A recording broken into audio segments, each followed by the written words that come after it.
खास तौर पे ये बात हम आप लोगों से कहना चाहते हैं कि अभी अभी कुछ देर पहले बीजेपी के प्रदेश अध्यक्ष और बीजेपी पार्टी ने अभी थोड़े देर पहले ही प्रेस कॉन्फ्रेंस किया। उस प्रेस कॉन्फ्रेंस में उन्होंने बताया कि वो वर्चुअल रैली करेंगे। अमित शाह जी जो है वर्चुअल रैली करेंगे। आप लोगों को पता होगा कि लगभग 2 लाख जो कोरोना वायरस से जो अफेक्टेड जो पेशेंट हैं, लगभग 2 लाख आंकड़ा पहुंच गया है। और ख़ास तौर पे सबसे ज़्यादा अगर मरमाहत अगर कोई हुआ है, मरमाहत हुआ है, तो वो बिहार का श्रमजीवी गरीब मजदूर हुआ है। नंगे पांव चल रहे, भूखे मर रहे। और बीजेपी जो है इस वक्त उनको उनकी चिंता नहीं है, गरीब की चिंता नहीं, बल्कि अपनी चुनाव की चिंता है, वोट की चिंता है। क्या ये कार्यक्रम जो वर्चुअल रैली जो भाजपा के लोग कर रहे हैं, क्या ये सही है? क्या इस वक्त उनको वर्चुअल रैली और चुनाव की चिंता करनी चाहिए, या जनता को, जो गरीब हमारा अपने लोग जो मर रहे हैं, उनकी चिंता करनी चाहिए? देखिए, 9 तारीख को भाजपा के लोग जो हैं वर्चुअल रैली करेंगे। जिस दिन भाजपा गरीबों का मौत का जश्न मनाएगी, उस दिन 9 तारीख को, उस दिन राष्ट्रीय जनता दल जो है संवेदना और शोक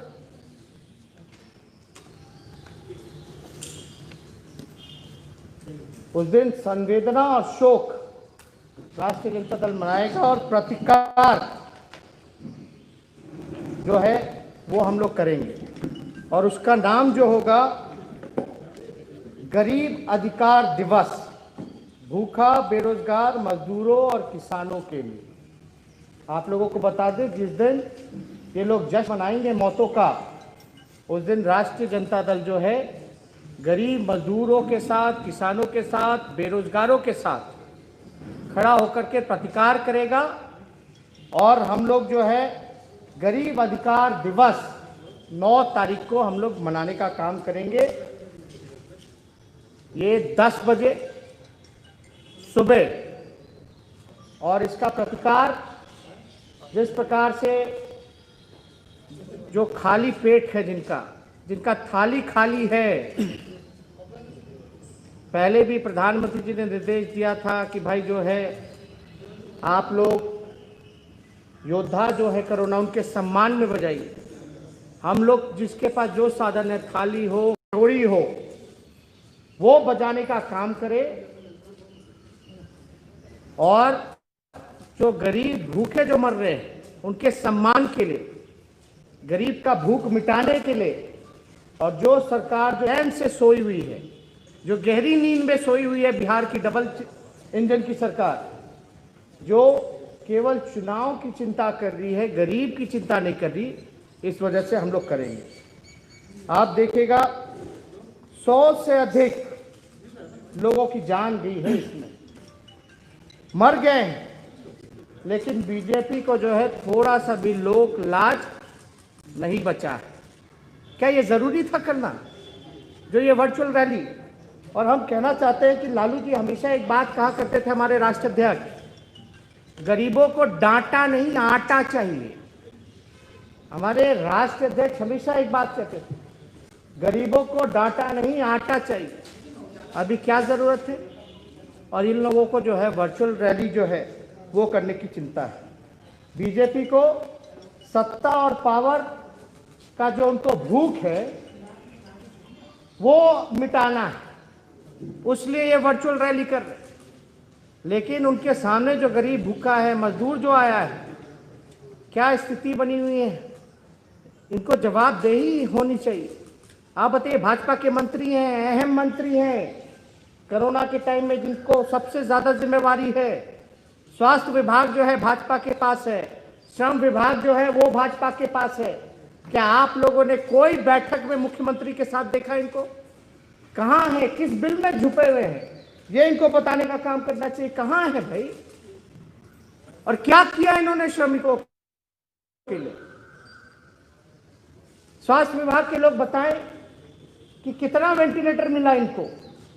आपको याद होगा कि मुख्यमंत्री ने बजट सेशन जब चल रहा था, जिस दिन हम लोगों ने स्थगित किया विधानसभा, उस समय मुख्यमंत्री का भाषण में है, ऑन रिकॉर्ड है, मुख्यमंत्री ने कहा हमने निर्देश दिया है स्वास्थ्य विभाग को कि 100 वेंटिलेटर की व्यवस्था कराई जाए। कितने वेंटिलेटर मिले? कितने का उपाय हो पाया? और केंद्र सरकार ने क्या सहयोग किया? इनके इतने केंद्र मंत्री हैं, एमपी हैं, आखिर वो कहां हैं? इसलिए हम लोग ये कहना चाहते हैं कि अच्छा होता बीजेपी वर्चुअल और डिजिटल रैली से अच्छा होता कि उन लोग डिजिटल घर पहुंचाओ रैली कर। पता नहीं होता कि डिजिटल घर पहुंचाओ रैली करते, योजना शुरू करते। हम लोगों के साधन से जितना हो सका राष्ट्रीय जनता दल ने किया। 1 लाख से भी ज्यादा मजदूरों को जो है हम लोगों ने, चाहे सोशल मीडिया का ही क्यों ना इस्तेमाल करना पड़ा, लेकिन हम लोगों ने राशन पहुंचाने का काम किया। लेकिन बीजेपी के लोग अभी पूरी तरीके से जो है चुनाव की तैयारी में लगे हुए हैं। और हम भाजपा के लोगों से जानना चाहते हैं कि ये जो rally, virtual rally, digital rally जो कर रहे हैं, क्या इसमें नीतीश कुमार जी से, बिहार के मुख्यमंत्री और जो उनके अलायंस पार्टनर है, क्या उनसे पूछा है?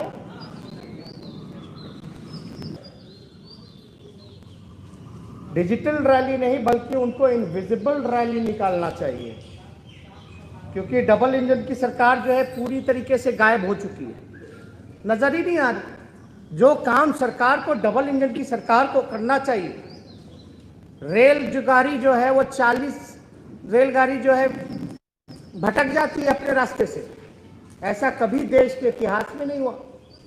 रेलवे का गाइडलाइन था कि रेलवे में अगर 12 घंटे से ज्यादा कोई सफर होगा तो उसको, मजदूरों को, जो भी यात्री हैं उनको भोजन खिलाना पड़ेगा। लेकिन जो दर्दनाक तस्वीरें, जो वीडियो हम लोगों के सामने जो निकल कर के आ रहा है, वो हम लोगों का रोआ खड़ा हो जाता है, शर्म से माथा जो है वो झुक जाता कि बिहार की धरती पे ऐसी घटनाएं हो रही है। खाने में बिच्छू निकल रहे हैं, ये क्वारंटाइन सेंटर में बिच्छू निकल रहा है खाने में। आइसोलेशन वार्ड में महिला के साथ जो है, जो महिला थी जिसका नया नया शादी हुआ था, उसके साथ गैंग रेप हुआ। एक विदेशी सैलानी आता है, उसको क्वारंटाइन सेंटर में जो है उसका सामान चोरी हो जाता है, पैंट तक निकाल दिया जाता है। और ये डबल इंजन की सरकार, इसलिए हम कह रहे हैं कि कोई इनविजिबल रैली जो है वो निकालना चाहिए। ये विजिबल कहां रहे पूरी प्रकरण में? जब गरीब को लाना था, खिलाना था, क्वारंटाइन सेंटर में व्यवस्था करनी थी, अस्पतालों को 4 चौबंद करना था, पीपी किट देना था, वेंटिलेटर्स पहुंचाने थे, और इनके मंत्री तो गायब ही रहते हैं मुख्यमंत्री की बैठकों से, और इनको चिंता एकदम नहीं है। तो भाजपा के जो प्रदेश अध्यक्ष हैं, कुछ दिन पहले इन्होंने ट्वीट करके सोशल मीडिया पे अपने ही भारत सरकार के जो मंत्री हैं रविशंकर प्रसाद जी, उनकी शिकायत की थी कि यहाँ बीएसएनएल का जो टावर है एकदम बेकार है, लगता ही नहीं है 1-2 बार फोन लगाने से। तो इस पे उनकी क्या राय? मतलब जनता मरे, टावर लगता, कनेक्शन ठीक रहता, बीएसएनएल आगे रहता, अब तो बीएसएनएल कोई बेच देने का काम कर दिया इन लोगों ने, प्राइवेटाइज कर रहे हैं पूरी तरीके से, जो सरकारी संपत्ति है उसको बेच रहे, और वहां काम नहीं कर रहा ठीक से, और ये लोग अपना डिजिटल की चिंता कर रहे। आप देखिएगा कहीं भी सिग्नल जो है बीएसएनएल का नहीं आता। हम लोग लगातार जो है प्रतिकार हम लोग करेंगे, क्योंकि राष्ट्रीय जनता दल है, गरीबों का बल है, मजदूरों का बल है, किसानों का बल है और बेरोजगारों का बल है। ये डबल इंजन की सरकार को बताना चाहिए कि विशेष पैकेज क्या मिला बिहार को, और जो मजदूर यहां आ रहे हैं वो कह रहे हैं कि वो वापस नहीं जाना चाहते, उनके लिए रोजगार के लिए क्या व्यवस्था कराई है डबल इंजन की सरकार ने?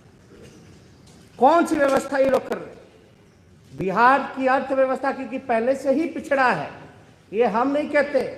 15 साल से जो हुकूमत में है, 15 साल से जो हुकूमत में है, नीतीश कुमार जी, सुशील मोदी जी, डबल इंजन की सरकार, वो बताए कि बिहार में अर्थव्यवस्था की क्या व्यवस्था रहेगी, कैसे आगे पटरी पे आएगा, कैसे बिहार का इकोनॉमी जो है वो आगे बढ़ेगा, लोगों को वो रोजगार कैसे दिलाएंगे। आखिर हम लोगों के सामने आंख खुल गया। जो लोग कहते थे कि पलायन पलायन की बात करते थे, अब संख्या जो है संभालना मुश्किल हो गया। राज्य सरकार ने हाथ खड़े कर दिए कि हम अपने लोगों को ही वापस नहीं रख सकते, न बुला सकते हैं। तो इतनी भारी मात्रा में पलायन जब हुआ तो आपने रोकने के लिए, पलायन रोकने के लिए क्या योजना चलाई 15 सालों में? रोजगार दिलाने के लिए क्या व्यवस्था कराई? जब कोरोना कोविड-19 नहीं था तब यह हाल था। अब तो कोरोना का जो इफेक्ट रहेगा, अब सोचिए बद से बदतर और क्या स्थिति होने वाली है। तो इसमें राशन के लिए, सुशासन के लिए, करे प्रशासन के लिए डिजिटल का इस्तेमाल होना चाहिए। ध्यान से सुनिएगा, ये डबल इंजन की सरकार को राशन के लिए, सुशासन के लिए और करे प्रशासन के लिए डिजिटल का इस्तेमाल करना चाहिए था। लेकिन चुनाव के लिए और भाषण के लिए बीजेपी जो है, चुनाव और भाषण के लिए जो बीजेपी जो है डिजिटल का इस्तेमाल कर रही है, कितना शर्म भरा वाला बात है।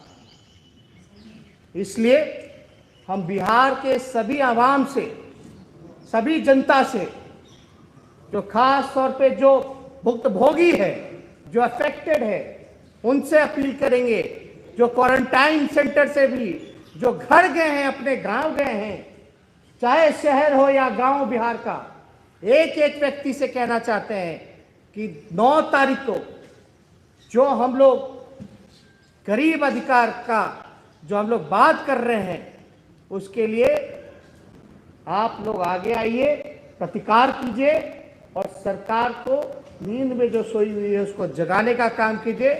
जो थाली हो, कटोरा हो, आज उसके पास थाली कटोरा ने, वो केला का पत्ता लेके सामने आ जाए, क्योंकि लोग भूख से मर रहे हैं। मुजफ्फरपुर की घटना हम लोगों ने देखा, लेकिन ये लोग डिजिटल रैली किया, 100 से भी ज्यादा मौतें हुई, एक भी शब्द इस डबल इंजन की सरकार ने कुछ कहा शोक में, संवेदना के लिए? एक शब्द इनके मंत्री, विधायक, किसी ने अफसोस तक नहीं किया। और ये आ रहे हैं डिजिटल चुनाव और अपनी बात, भाषण के लिए इसका इस्तेमाल कर रहे हैं। प्रशासन के लिए क्यों नहीं कर रहे थे? कड़े शासन के लिए क्यों नहीं कर रहे थे? घर पहुंचाने के लिए क्यों नहीं कर रहे थे? भूखे को पेट भरने के लिए क्यों नहीं कर रहे थे डिजिटल का प्रयोग? आज बिहार के लोग आदरणीय लालू जी को याद कर रहे हैं। डाटा जरूरी है, लेकिन जब तक पेट में आटा नहीं जाएगा, डाटा का क्या करेगा? ये सवाल हम पूछना चाहते हैं। अच्छा होता ये डिजिटल रैली ना करके पक्ष हो विपक्ष हो सब मिलकर के सेवा में लगे रहते, लेकिन ये साफ दर्शाता है कि बिहार की जो भाजपा है या पूरी डबल इंजन की सरकार है, जदयू है, ये लोगों की चिंता नहीं, गरीब की चिंता नहीं, मजदूर की चिंता नहीं, किसान की चिंता नहीं, चिंता है तो केवल अपने चुनाव की, अपने जो सत्ता का जो इनको भूख है, जो पावर का जो नशा है, वो बस उसको पूरा करना चाहती है। तो इस विषय में और कोई आप लोगों का सवाल होगा तो पूछिएगा। 9 जून को गरीब अधिकार दिवस के रूप में राष्ट्रीय जनता दल जो है प्रतिकार करने का काम करेगा। सुबह 11 बजे से। घर से खाली हो जाएंगे कि कहीं एक जगह जीतेंगे? नहीं, देखिए हम लोग तो लगातार नियम कायदा को मान रहे, लेकिन सभी लोग जो है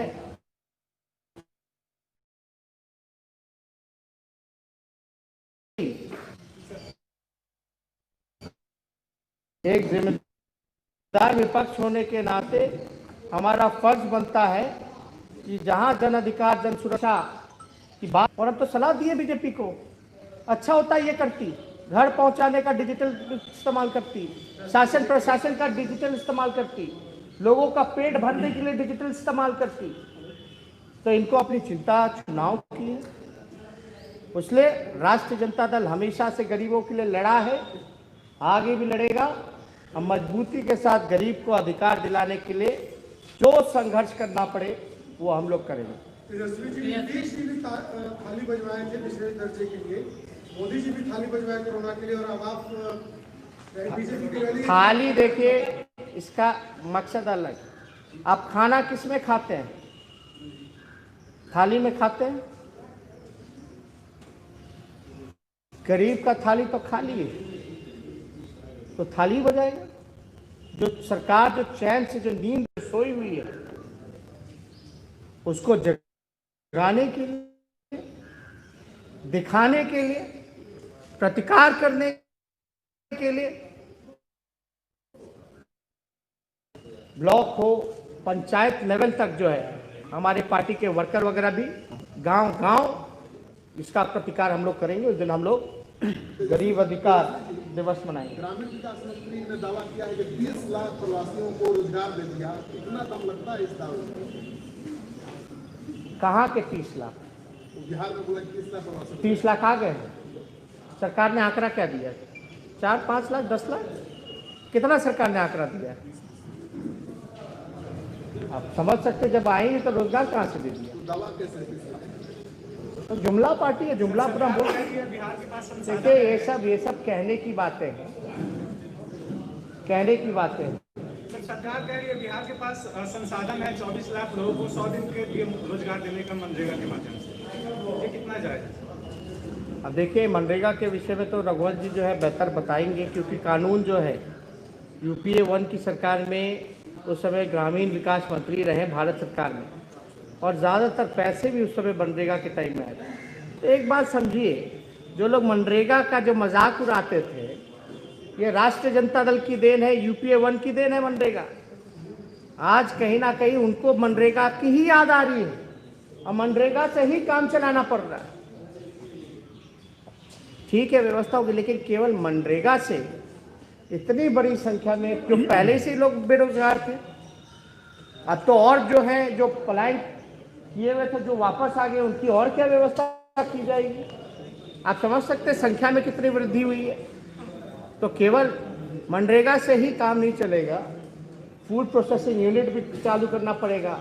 आप बोले डबल इंजन की सरकार ने बिहार में जो हम लोगों के राज्य में जो शुगर मिल खुले थे, पेपर मिल जो खुले थे, वो भी बंद करा दिया गया।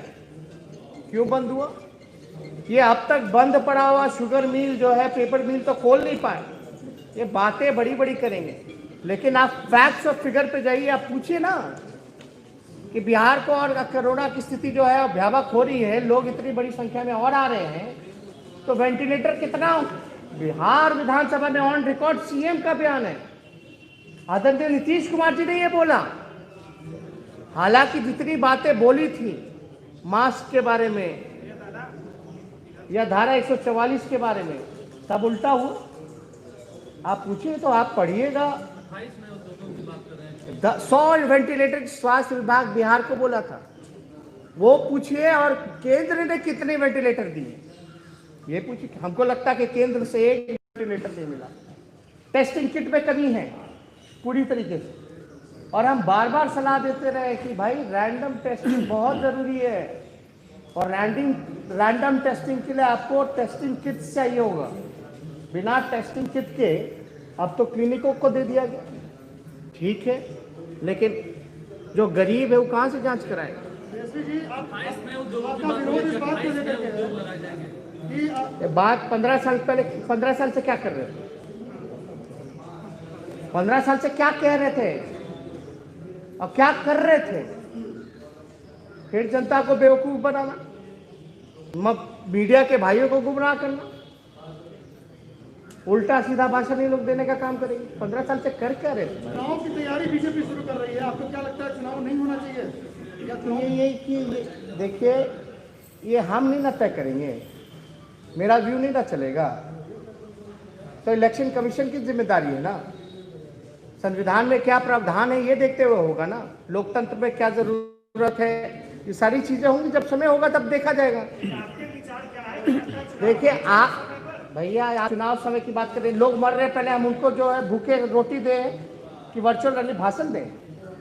आप क्या चाहते हैं, हम भाषण दें कि लोगों तक खाना हम पहुंचाएं? उनके लिए सुविधा अच्छी मिले, स्वास्थ्य केंद्र अच्छे हों, अस्पताल अच्छे हों, सरकार की जो कमियां उसको उजागर करने में लगे कि हम अपना भाषण दें। आखिर पक्ष हो विपक्ष हो जनता के लिए है ना, गरीब के लिए है। अगर सरकार अपनी जिम्मेदारियों से भटक जाएगी, नहीं करेगी, तो विपक्ष तो खड़ा है और रहा है, और लोगों की यही उम्मीदें हैं, यही आशा है हम लोगों से। इसीलिए ना लोकतंत्र में विपक्ष की भी भूमिका होती है, अहमियत होता है। और कोई सवाल नहीं ना?